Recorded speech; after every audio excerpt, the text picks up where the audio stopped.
Good morning. Absolutely nothing prepared me for this video, so I am not going to even prepare you. Let's play it. Drama that unfolded on the Sunshine Coast this afternoon. Two sisters have told how their mother and man raced to help when the carjacked SUV rolled on Steve Irwin Way, only to find the gun-wielding car thief emerging from the wreck. Here's some of what they had to say. And one guy, he was up there with our mum, and he went up there and he was coming back down towards us, and he goes, "Run, he's got a gun." And our heart started to pound, and I said, "Oh, Mum, where's Mum?" And poor Mum was stuck up there, but apparently our brave Mum, she goes, "Are you all right?" Because he had all blood all over his face. And he goes, "I'll shoot you." She goes, "Hey, I'm here to help." And Mum distracting him to make him look the other way, and he looked the other way, and Mum ran into the bush behind the fence. And the guy goes to her, "I'll find you and I'll shoot you." All I was thinking about when we were running, I hope he doesn't fire. Yeah, we were so blessed. How close to him do you think you were? Well, see, he was up there, and we were past our when you driveway. You don't think of all of that at the time. No, you just run for your safety. Okay. No, my friends, that was not an echo. That was not an echo. We are all at this moment, this broadcaster. I could not stop laughing. Holy shit, when I first saw this, but I think I need to unpack it for you. This video has gone viral. When I saw it last night, it had been about 24 hours. First of all, what you just saw transpired in Australia near Steve Irwin Way. Yes, Steve Irwin, the man who was famous for doing, having a television program about reptiles, who was himself ultimately and very sadly killed by a stingray. Because he is a beloved Aussie, they named a highway after him. So right near there, apparently there was a hijacking. And the person, these two sisters, their mother ran toward, well, let me back up. They saw an SUV turn over. So these girls, these women, these twins, their mother ran toward the SUV with a man who saw it to see if they could rescue whoever was in this SUV that flipped over. But it turns out that the man who carjacked the SUV was the only passenger, and he came out and he had blood all over his face. And then he said, "I've got a gun and I'm going to shoot you." So the mother was able to distract him for a moment and run into the bush. That is what happened. But what made this shit go viral is that none of us, maybe outside of Australia, very few of us are aware. Apparently, these two sisters, these identical twins, are quite famous in Australia. And they do things like they have like a animal rescue or habitat rescue area near their home. But what's bewildering, and by the way, they always speak in unison. That's just their gig. That's what they do. They do that. They don't ever like to be separated. So the story here, my friends, and I'm going to have to play it again because it boggles the mind, is that they are telling a very serious story about a near deadly car accident and how their mother had a gun possibly pointed toward her and could have died, but they are saying this in unison in matching bunny outfits. Okay, I am going to play it for you one more time now. And by the way, I'm not making fun of them. This just blew my mind and broke my brain. Here we go. Now I'm not going to hold back. Drama that unfolded on the Sunshine Coast this afternoon. Two sisters have told how their mother and man raced to help when the carjacked SUV rolled on Steve Irwin Way, only to find the gun-wielding car thief emerging from the wreck. Here's some of what they had to say. And one guy, he was up there with our mum, and he went up there and he was coming back down towards us, and he goes, "Run, he's got a gun." and our heart started to pound, and I said, "Oh, Mum, where's Mum?" And poor Mum was stuck up there, but apparently our brave Mum, she goes, "Are you all right?" Because he had all blood all over his face. And he goes, "I'll shoot you." She goes, "Hey, I'm here to help." And Mum distracted him to make him look the other way, and he looked the other way, and Mum ran into the bush behind the fence. And the guy goes to her, "I'll find you and I'll shoot you." All I was thinking about when we were running, I hope he doesn't fire. Yeah, we were so blessed. Okay, guys. Yeah. So why do I love this? Why am I leading a show that's supposed to be law and politics with this? Because it was delightful to have a moment where something could just touch us worldwide as being wonderful and absurd and delightful and funny. That had nothing whatsoever to do with the dire straits of global politics, the authoritarian, oligarchic shit show in which we are enveloped. Now, I want to add to the levity by telling you about a win. You might know Norm Eisen. He had formerly worked in the Obama administration.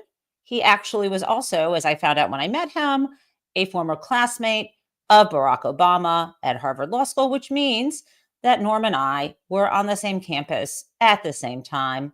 Unlike these men who achieve, and women that I know who've achieved lofty statuses, I, your humble correspondent, is merely an observer. As they say, and by the way, if you haven't seen White Lotus, this isn't much of a spoiler. Not much of a spoiler, but if it is, just plug your ears.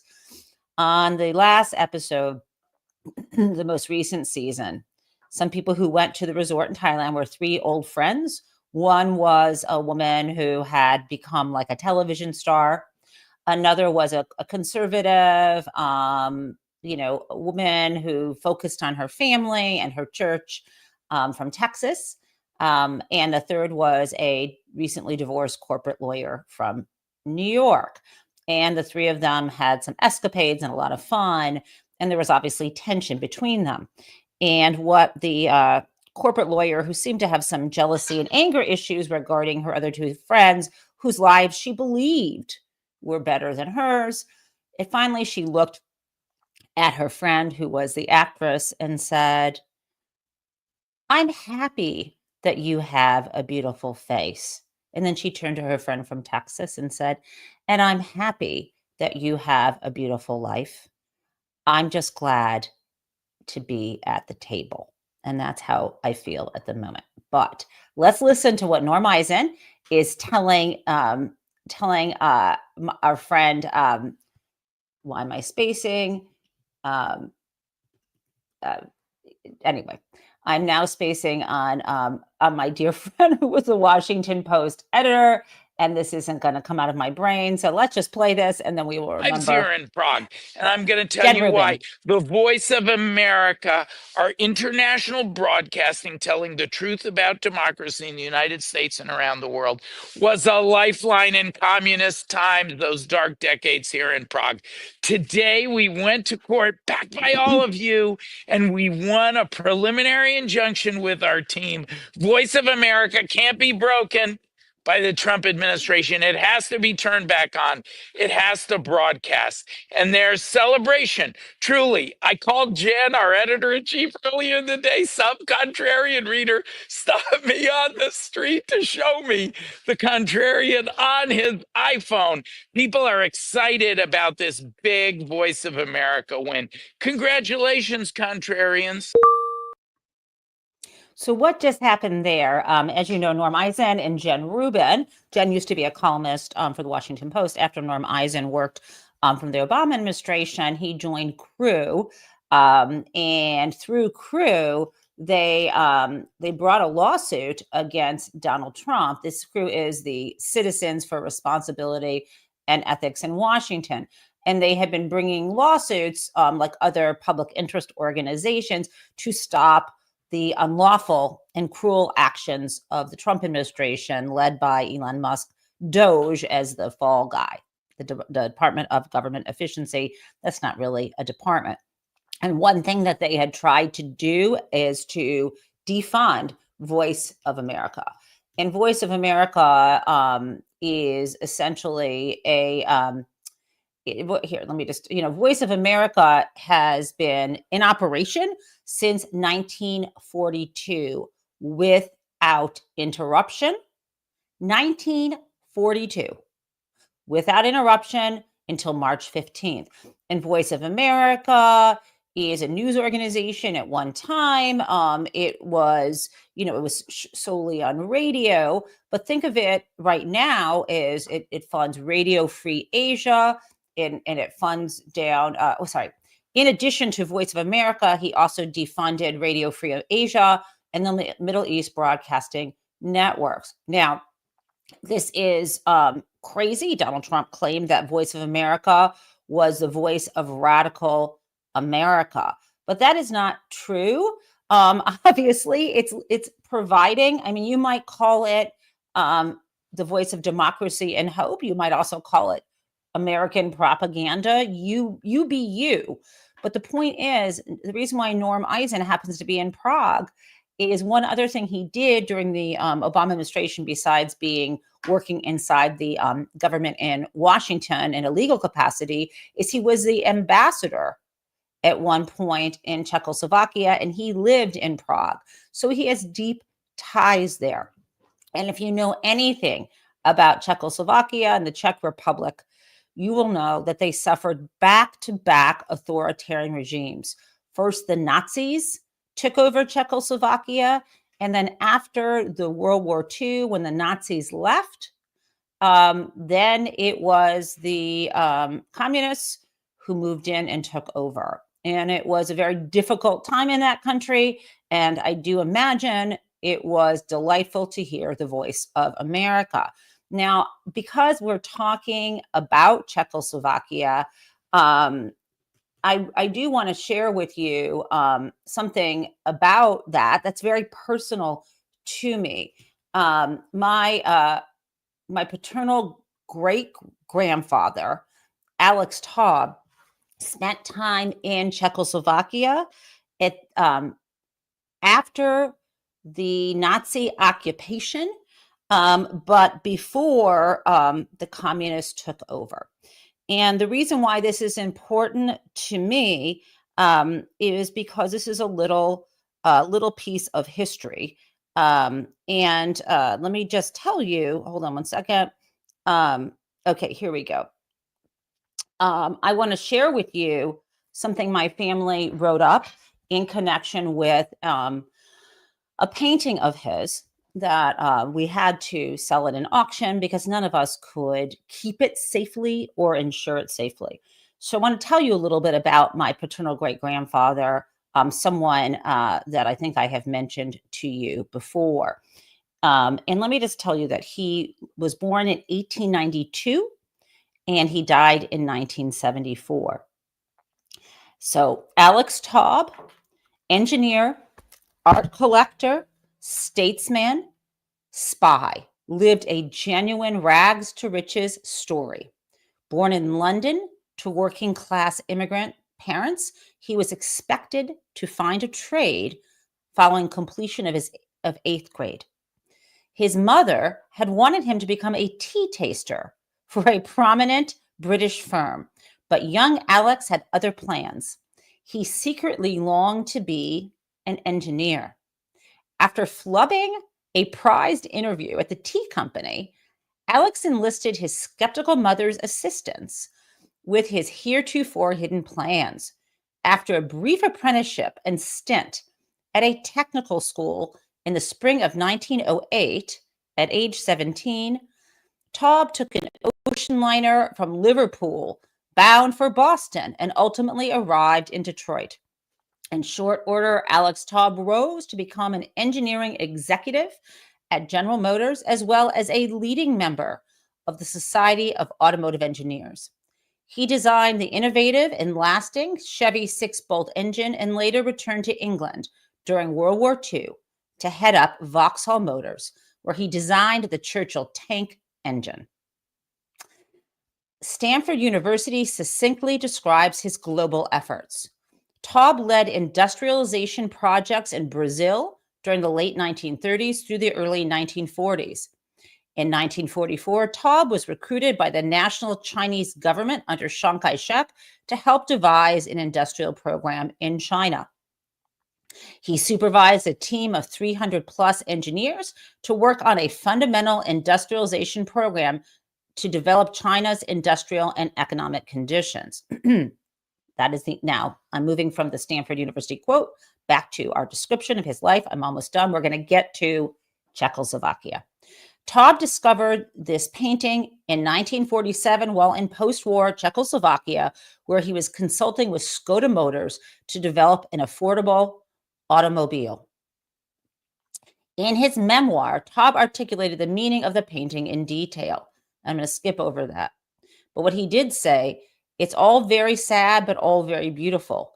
It took a great deal of courage as well as artistry to paint this picture during the Nazi occupation.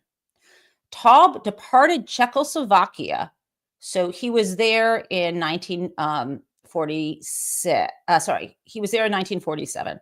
Taub departed Czechoslovakia just as the communists took over. In the 1952 espionage trial of Rudolf Slansky, Taub was referred to as, quote, imperialist agent Taub, end quote, who was in Prague, quote, following the purpose of linking Czechoslovak economy to the capitalist countries, both as regards dependence in the import of raw materials and in the export of its products, end quote. While Slansky, this is the man on trial, was ultimately hanged, Alex made it out safely and passed the painting down to his family. This extraordinary work delicately portrays the fragile, fleeting hope grasped by a people who persevered through the brutality of consecutive totalitarian regimes.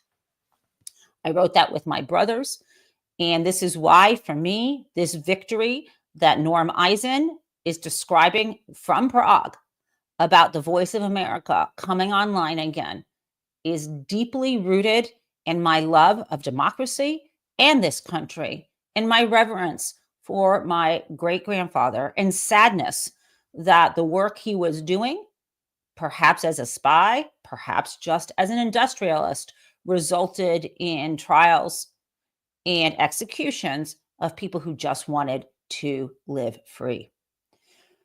Oof. Okay. Now, speaking, my friends, of wanting to live free, I should also add that my great-grandfather, like me, was a Jewish man. And I've been thinking a lot about how the Trump administration is taking away our freedom in this country in the name of, falsely, in the name of combating anti-Semitism. And so I would like to ask you, how long do you think it has been since the firebombing of Governor Josh Shapiro's home? Let's look at those pictures again, right? This is the exterior of the governor's so-called mansion in Harrisburg, Pennsylvania. You might remember this is what happened when the firebomb was thrown in by the suspect. This is the charred guide to the Passover crafts for the kids who were there.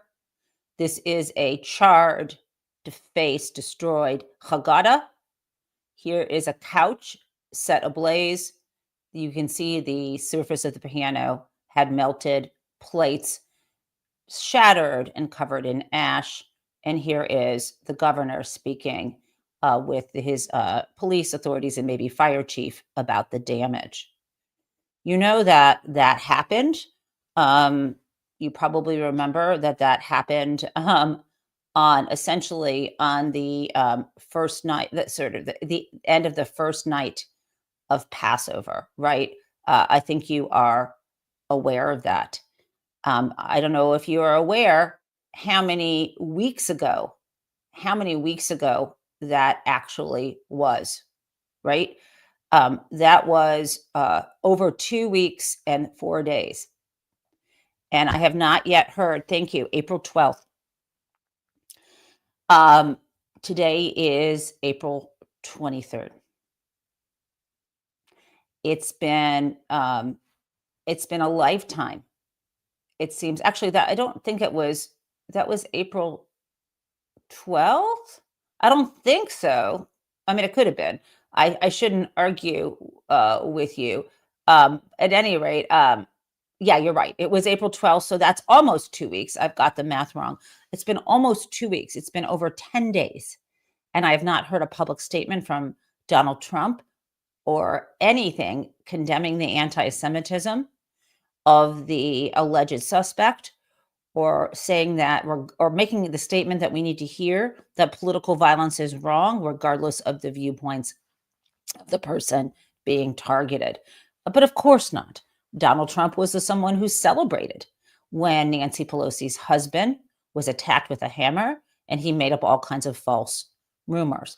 Should I also note that Donald Trump seems to care very little about anyone other than himself, but specifically, he is using the allegations of anti-Semitism to strip away money and funding and rights from all of us. This is why it was so impressive that Harvard University finally filed a lawsuit this Monday against the Trump administration, and President Alan Garber stood up for the university, making it really clear that whatever efforts you might be making in the Trump administration, even if they're pretextual to deal with anti-Semitism, there is no reason why you would cut funding to the sciences, to historians, to, for example, Voice of America, all the things he's doing. And it only hurts us. So I just want to point out, if you love freedom, you absolutely have to condemn this. Now, sadly, what I have seen is great cowardice from the Anti-Defamation League. And you may know that the ADL used to be an organization that many of us revere. And the current president of the ADL, Jonathan Greenblatt, has done such a disservice to the organization, to American values, and to Jewish values. And I cannot denounce his position strong enough. And I would say to you, I do feel a moral obligation. To make clear, as an American and as a Jew and as a Jewish American, because I think all three of those things are slightly different. I need to say to you how disgusting I think this is. So let me share with you the conversation he had with Dana Bash. This is the president of the Anti-Defamation League. He does not speak for me, but I want him to speak for himself so that we can unpack this afterward. Is also arresting international students, revoking some of their visas. You have been really clear that due process is essential.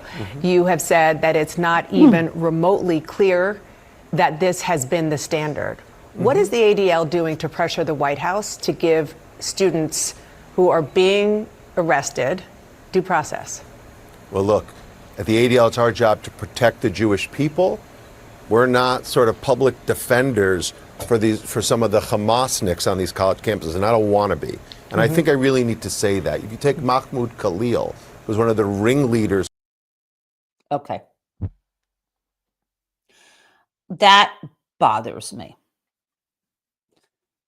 He has a voice and he has an organization.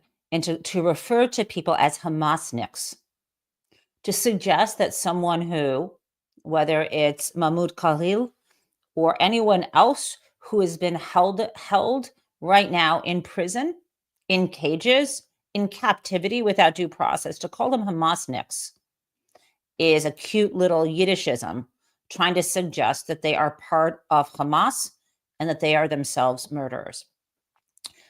That evidence has never been brought forward in a court of law. He is supporting the propaganda of the Trump administration and what the ADL should be doing, which is something like the ACLU should be doing. You either have core values or you don't. The freedom to express a belief, even that you strongly disagree with, especially that you strongly disagree with, if that results in the stripping of due process, is where the ADL should pressure. If the ADL used its power and said, stop, you need to free this guy. You can't just take away his green card on these lack of accusations. If you have something on him, put him to trial. Everything that Jonathan Greenblatt is doing and the ADL and any Jewish organization or person who is supporting this madness is so foolish. First of all, it's hurtful to the community of Islamic descent. It's hurtful to everyone in America. It's hurtful to Jewish values, and it will boomerang right back on the Jewish people. So I just want to pull that together. Now. Speaking of lack of due process, and the use of the state, the use of the presidential power to lock people up without due process, without evidence of crimes, and banish them, or worse. Speaking of that, and by the way, it's not just been people who aren't documented or who are actually here legally but aren't citizens. It's not just that. We've seen two different cases, at least, of Americans being rounded up. Not just the kid who was 20 years old, but the son, young adult who was 20 years old, who passed from Georgia into Florida. Not just him. There have been others. But it's not just that situation. It's not just locking up enemies. It's releasing people who will bow down to your authority. And it's not just through the pardon process. It's through the dropping of lawsuits, which brings me to people who are brave, the prosecutors who resigned yesterday, 3 of them, in protest of the dropping of the case against Eric Adams. So let's talk about this. This is Mayor Eric Adams. And what you're looking at here is a photograph from fall of 2024 showing the different connections of the different people in his office who were connected with the alleged bribery scheme. Now, what I want to share with you here on the right, if you can see it, and this has been circulating online, this is from yesterday, April 22nd. And it's a letter mailed by 3 different assistant U.S. attorneys. That's a level down after the U.S. attorney for example, if you're a U.S. attorney for the Southern District of New York, that's, the top dog lawyer in that federal district. I think there's like 93 or 94 of these federal districts around the country. Why are there more than 50? Because there are more than some areas have more than one office to correspond with the more than one federal court district. At any rate, so the Southern District of New York, there's 4 federal districts of New York. There's a Northern, there's a Southern, there's the Western, and there's the Eastern District of New York. Southern District of New York is based in Manhattan. This is the office, and these are the 3 prosecutors who brought this case. They sent a resignation letter to Todd Blanche, who's the Deputy Attorney General. Todd Blanche is the number 2 at the Justice Department, right under Pam Bondi. Just to be clear, though, Pam Bondi did not hire them. Both Todd Blanche, but these are independent positions for which people are supposed to be appointed through the process in the Senate, where they have an opportunity to advise the president on the nomination, and they vote on these. Now, let's look. Dear Deputy Attorney General Blanche, the department placed each of us on administrative leave ostensibly to review our and the Southern District of New York U.S. Attorney's Office handling of the Adams case. It is now clear that one of the preconditions you have placed on our returning to the office is that we must express regret and admit some wrongdoing by the office in connection with the refusal to move to dismiss the case. We will not confess wrongdoing when there was none. We have served under presidents of both parties, advancing their priorities while pursuing justice without fear or favor. The role of a career prosecutor is not to set policy, but a prosecutor must abide by the oath to uphold the Constitution and laws of the United States and the rules of professional ethics set by the bar and the courts. The department has long understood that these duties can and should coexist with the need to follow department policies and orders. This is to the benefit of all, the courts, defendants, and the public, who can have confidence in the good faith and judgment of line prosecutors. The department, which retains credibility while still receiving jealous advocacy from its lawyers and the prosecutors themselves, who can stand in court confident that they are ethically carrying out their duties. Now, the department has decided that obedience supersedes all else, requiring us to abdicate our legal and ethical obligations in favor of directions from Washington. That is wrong. Serving in the Southern District of New York has been an honor. There is no greater privilege than to work for an institution whose mandate is to do the right thing, the right way, for the right reasons. We will not abandon this principle to keep our jobs. We resign. Sincerely, Celia V. Cohen, Andrew Rohrbach, and Derek Wilkstrom, Assistant U.S. Attorneys. Mic drop. No one wants to have to resign or write a letter like that. No one wants to. But when the time comes, God help us that we have the courage and the financial and community and family support in order to be able to draft, sign, and submit such a letter. So let me now turn to another topic, which I think is important, which is the clapback against Donald Trump. Now, you may remember that we spoke about how, and this is specifically in the Kilmar Abrego Garcia case, we spoke about, and let me just, I'd like to share a photo of Garcia with his son here.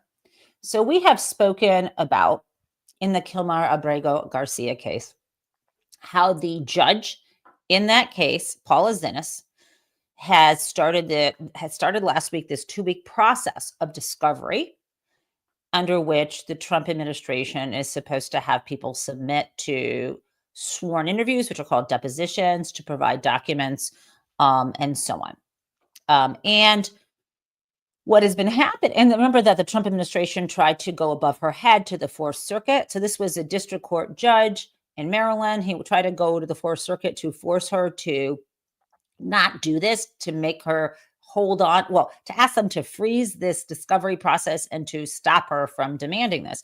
Well, he lost that. So the government began to, and I put in quotes, comply, quote, end quote, with the discovery request. But it turns out they're not actually, they're kind of phoning it in at best. And so the people suing, Abrego Garcia's lawyers, it's Abrego Garcia, his wife, Jennifer, and his son, who are part of this lawsuit. Their lawyers say they're not complying. The government is not complying. So the judge said, you better fucking comply. She said that in legal language. Let's see how that goes. That is some good news. Also some good news in pushback. It's over on CNN.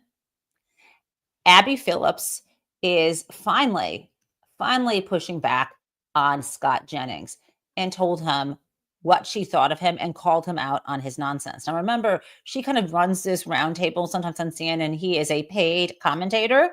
She pushed back. Let's play that. Believe the president shouldn't be able to render opinions Scott, about monetary policy? You keep repeating something that...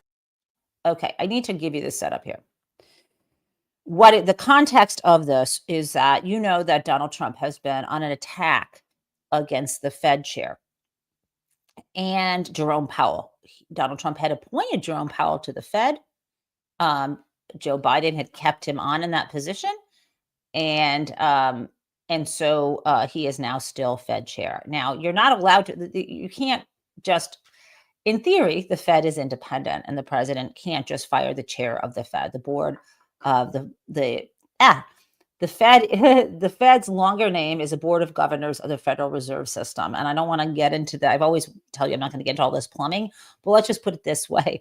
Jerome Powell is not up for at this moment. His term has not been exhausted and he can't just be fired by the president. Now, of course, Donald Trump ignores the law. So what, he might in theory try to do it, but it seems like all the pressure, maybe some private visits from Wall Street, who knows, he seems to be backing off from that prospect. But the reason why he's criticizing the Fed, led by Jerome Powell, for not lowering interest rates, because when you lower interest rates, that could help jack up the stock market, which has been crashing due to Donald Trump's stupid import taxes, tariff policy, and tariff war, and because of the other stupid shit Donald Trump is doing. So he wants to juice the stock market by having Jerome Powell lower interest rates. And Powell's acting independently in accordance, by the way, this gets voted on by the Federal Reserve Open Market Committee. It's not up to just one man. These are board members from across the country, from the different Fed areas. Again, just trust me that it's not up to one man in this instance. But besides, he's also probably unhappy that when he speaks to the public, as he's required to make public statements to do, that he is, I should say, in terms of speaking to the public, let me just back up and not say that he's required to say what he exactly is saying. But when he speaks to the public, he speaks his mind and gives hints to the market that he's concerned about a recession and Trump's policy. So this is a segment on CNN where Abby Phillips is calling out Scott Jennings, and he is creating a straw man at the beginning of this, suggesting that everyone's trying to claim Donald Trump shouldn't be able to criticize the Fed. So let's play this so you can hear what goes down. Believe the president shouldn't be able to render opinions about monetary policy? You keep repeating something that nobody ever said. No one ever said that Trump cannot have... We're having original thoughts here, No, Scott. No one ever said that Trump can't have an opinion. The question is, should the Fed act based on that opinion? And I think it's just common sense, right?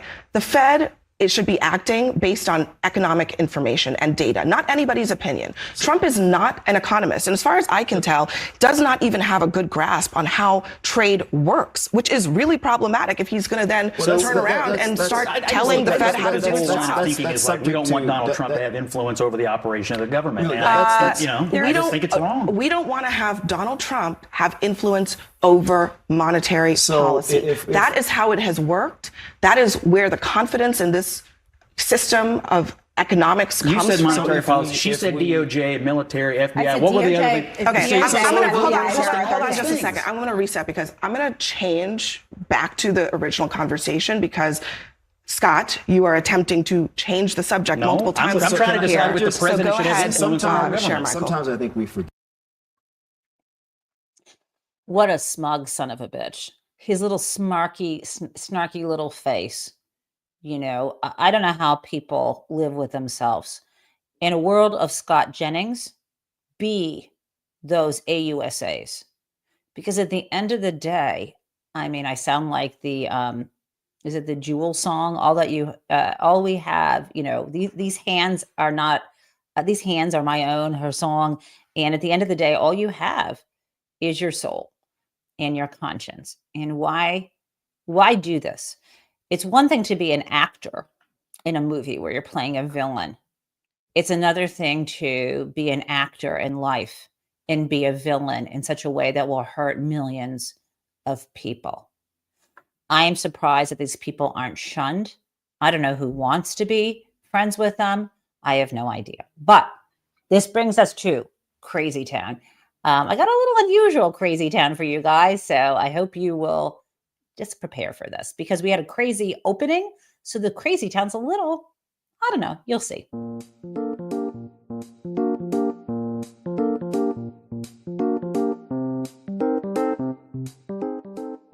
Okay. So Crazy Town today is as follows. It's something that's going on in the news here in Michigan. So you may know that Gary Peters, the senator from Michigan, alongside Alyssa Slotkin, that he was not up for re-election this year. He was still serving his term.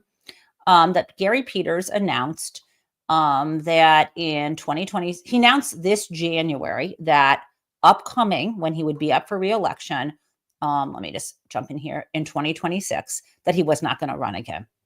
Now, this was pretty shocking because Gary Peters is relatively young and in good health for a senator. And that left the field open for people who might jump in and run.